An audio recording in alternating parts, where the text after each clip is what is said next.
everyone, and welcome to my channel. Today's video is my most exciting video so far. Today is my home tour. I wanted to do the before and after of my home. Most of the photos were in an old phone that was damaged and I was unable to recover the pictures, but I still have some of the original pictures that I wanted to show you what I started with and what I have now. I own a single wide mobile home. It's 3 bedrooms, 2 baths. It's 1,206 square feet to be exact. It's a 2006 model, I believe. I got ownership of it in 2018. It's been a long road and a absolute labor of love. This was a cash as is purchase, so there was no financing option. It was like buy it and what it is what it is. You gotta fix it up.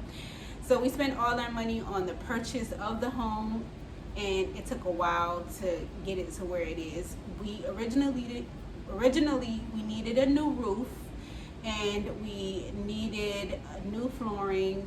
The trailer, I guess, was a repossession.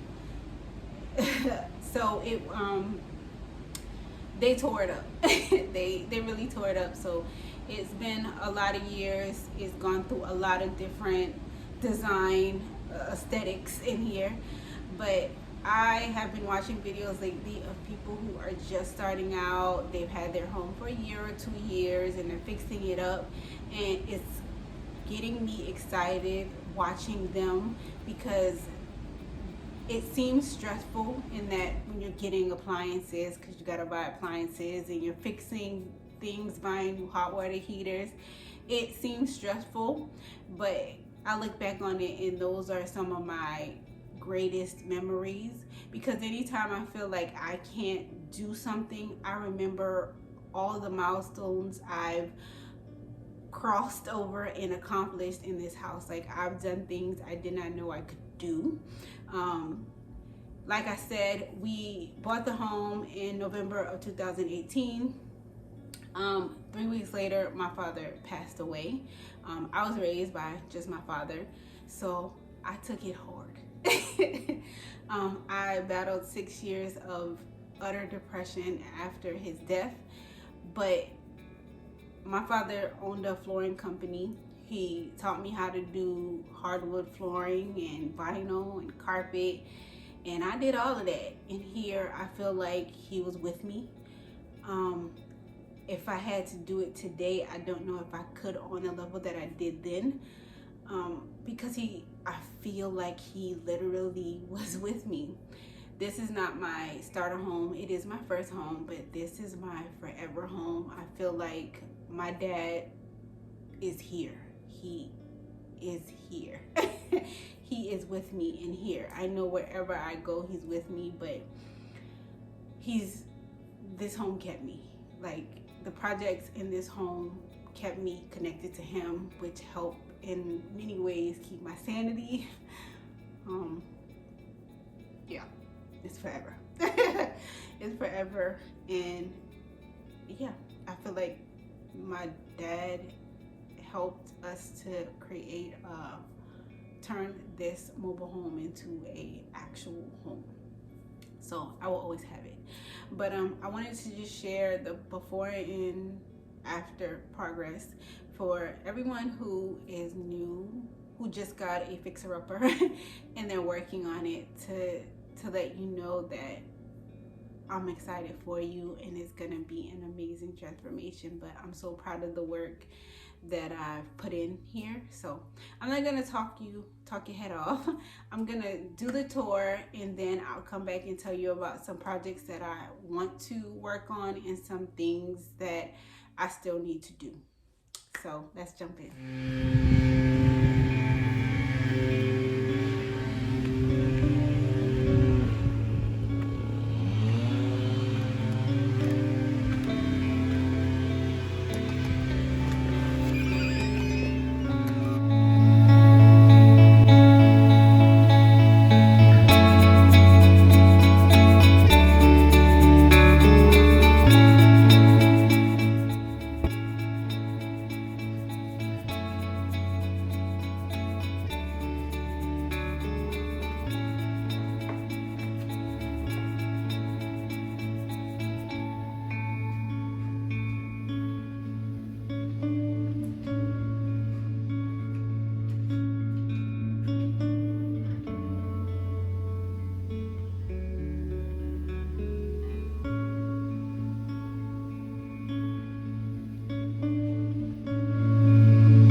All right, I hope you enjoyed my home tour. I just wanted to take a quick minute to tell you some of the things that I'm still working toward.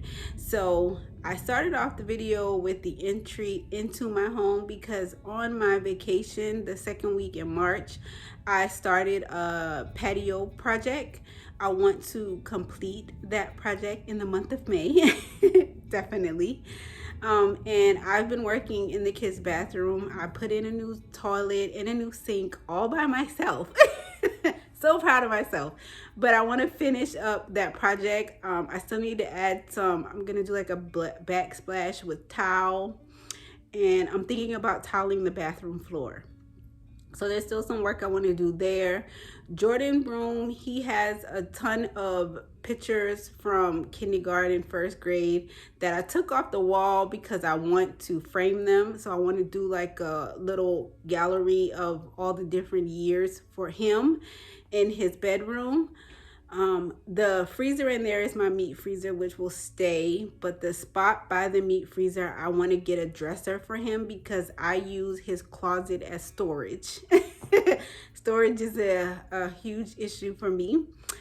In the laundry room, I want to add cabinets, at least 2 cabinets, and do some type of wall treatment in there just to give it some more life.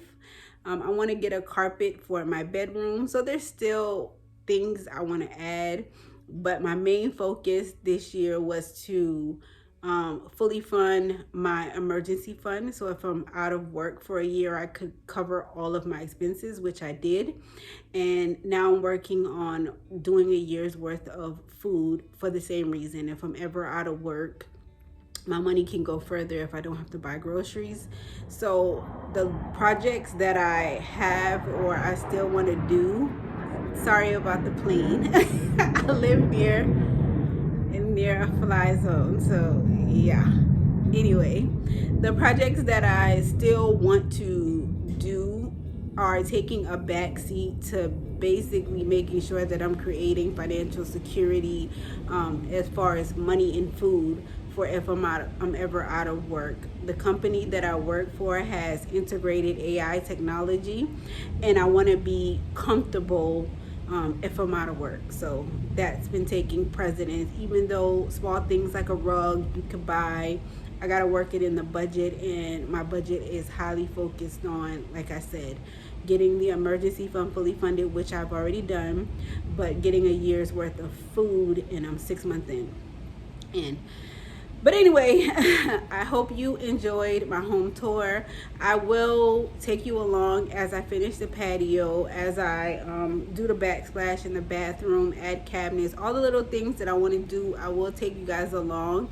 It's just grocery hauls are going to be more present or more continuous or constant because I have to secure the 4 walls first. Like all the other things I want, like a rug and cabinets, are cosmetic. The house is amazing the way it is, in my opinion. So all those things are extra. I'm trying now to make my home feel like a getaway for me. I am not much of a traveler, but I started off when we bought the home trying to make it aesthetically pleasing, and I've moved towards making it feel like an oasis for me. I'm all into creating a place of peace for me and my kids. I used to run a business out of Jordan's room, and as you see, it's bare now because I closed my business and I set it up so when he comes home, it feels like he's at an Airbnb.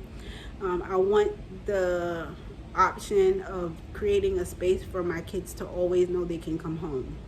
He's doing well. He lives out of state and he is loving where he's at and what he's doing.